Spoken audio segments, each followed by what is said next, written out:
Hello, Boss TV people. Welcome back. Today, we are shining a light on a very heartbreaking and infuriating story coming straight from South Africa. Another Nigerian national, Chika Ibe, has allegedly been tortured and beaten to death by South African security forces in Cape Town. This marks the third tragic incident of its kind in recent weeks, and anchors on Arise News are completely fed up, demanding immediate, aggressive government action instead of empty diplomatic notes. Let's watch the report. Stay tuned. But first, a Nigerian national, Chika Ibe, from Abia State, has allegedly been tortured to death by members of the South African Police Service in Cape Town, and the Nigerian Citizens Association in South Africa are out in protest, demanding an immediate investigation. Let's watch.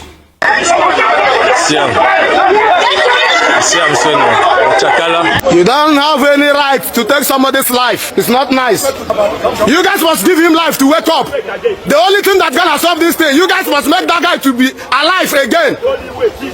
There is no solution. Or those people that are involved, we can also come out. Let's take a gun and shoot all of them once. Justice must be served. You guys can't come here and treat us like animals. How can you come and kill somebody? It's happening live in Paxit Villas, Belvin. They are treating us like animals. This is not how police works. If you want to work, you do your work straight. Don't kill somebody. Look at what is happening. See, they kill that man. They play. They kill him. They beat him. You know it. They kill him. See them and them that. And yet that. The army that kill them. And them that. Kiss a Nigerian man for complex Paxivilla. See, one man do. And they accuse me. What I deal with them. See. So Najo, who they kill him? What's our hungry? My family so no hungry. See I'm so. Catch you a day, pay you a day. Captain Paxivilla. See I'm so no. Chakala. See I'm.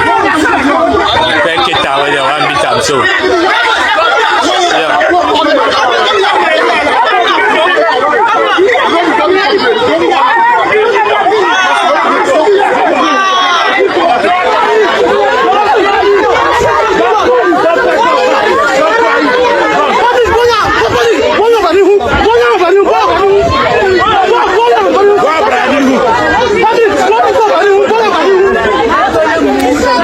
Well, the Nigerian Citizens Association South Africa has described the circumstances surrounding this case as deeply disturbing. Chika Ibe allegedly died after severe beating, torture, and suffocation during a routine police operation in Cape Town, and videos of the alleged incident have since gone viral online. This is not an isolated incident.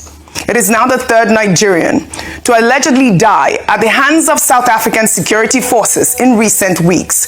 Nigeria's Minister of Foreign Affairs, Bianca Ojukwu, responded swiftly to the earlier deaths. But with this third incident, the pattern is impossible to ignore. These incidents demand more than diplomatic notes. They demand accountability, and the Nigerian government must treat these cases with the urgency they deserve. Well, good morning, Dr. Abati. Good morning, Ayo. Good morning, Rufai. Ayo, I'll come right to you on this story. This is really a sad incident. I mean, I don't know if you saw the video, quite graphic. We have the videos there. But, you know, it was so appalling to watch these officers. This was a summary execution if you had watched that video. And again, we're getting conversations about diplomatic notes. This is not the time for this sort of conversations. It is enough. A Nigerian man has died yet again in South Africa. One Nigerian citizen dying in South Africa is one too many. Now we've had two, we've had three. And to be quite honest, let's call a spade a spade. We have talked diplomatically, we have given historical context to how Nigeria was instrumental to the apartheid fight, how Nigeria Nigerians gave up their own personal allowances in support of their South African brothers. We have talked and talked and talked. I think now it is time for us to do force, to show a sense of force. And I honestly, because if we don't respond to this, how many more Nigerian lives, properties, businesses have to be destroyed for us to speak up against this?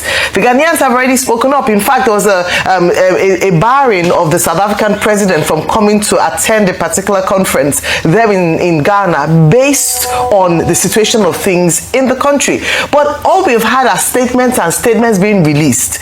This is time for us to now hit them where it hits hardest. And that is why maybe the conversation around even looking at South African owned businesses and assets ought to be revisited. Because if the only language they understand is economic, an attack on their economic power, then perhaps that's the only language you can speak to them. Because at this moment, it looks almost as if Nigeria is a weaker state to South Africa. They need to deal with this. And the South African president is not saying anything concrete or is not speaking out to condemn these things. Instead, they are playing around, defense and talking and even having the audacity to speak about handling your drug. Was this man a drug dealer? What was his crime? Why was he killed in such a manner, in such a terrible manner? Right. We've talked about taking this to the ICC. We've talked about approaching International Criminal Court and taking South Africa. I believe that we should pursue that. Fantastic. We've talked about other measures to go against and attack some of their assets. I think we should start to talk about that. And the Senate must speak about this on the floor. And God bless Senator Adams Oshomole, who has been consistent about speaking about this. We cannot afford to lose another Nigerian life. So let's explore every option, not just statements, not just now invitations to the ambassador. We need to actually take action right now because this is now being ridiculous. Thank you, Ayo. Welcome back, everyone. Watching that clip just makes my blood boil. The pain and frustration in that Arise News studio were palpable. Ojobe and her co-anchors were venting pure raw anger. They discussed how Chika Ibe met his untimely, brutal end in Cape Town, allegedly subjected to severe torture and suffocation by the very people meant to protect lives.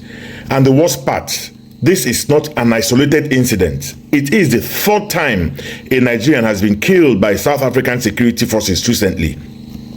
Ayo and the panelists made it clear that writing gentle diplomatic notes has failed. They are calling for a real force and serious economic measures because treating a matter of life and death with kids' gloves is absolute nonsense when a government continuously plays the coward while its citizens are hunted abroad. Something is fundamentally broken. As we deeply analyze this recurrent nightmare of xenophobic and state-sponsored violence against Nigerians in South Africa, we must confront uncomfortable truth about leadership, sovereignty, and national dignity. When a house starts to burn from the inside, outsiders will use its wall to roast their yams.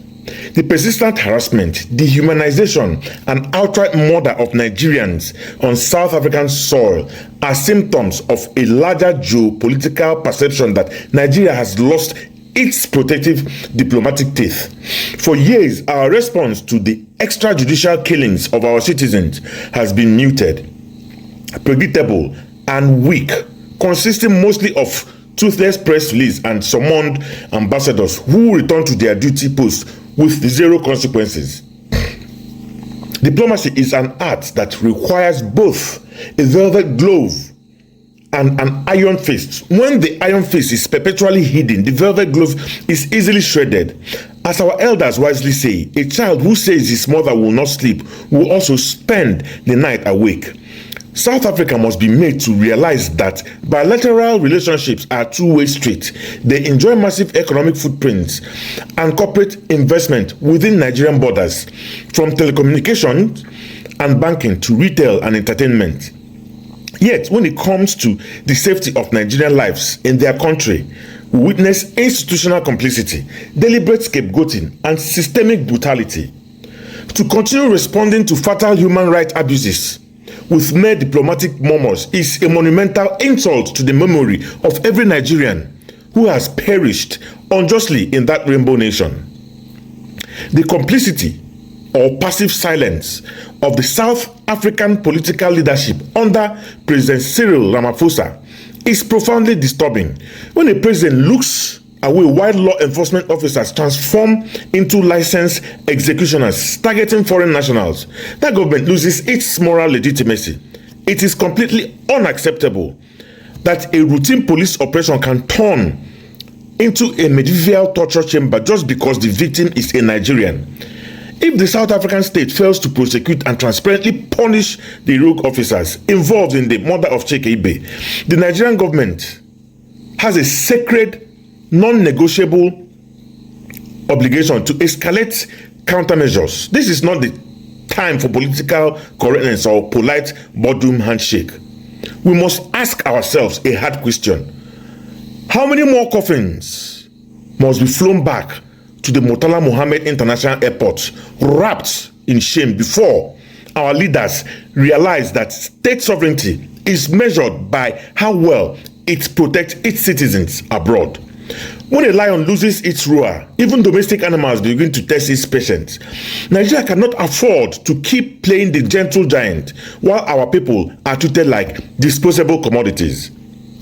Economic sanctions, travel restrictions on erring officials, and a review of South African corporate privileges in Nigeria must be placed firmly on the table.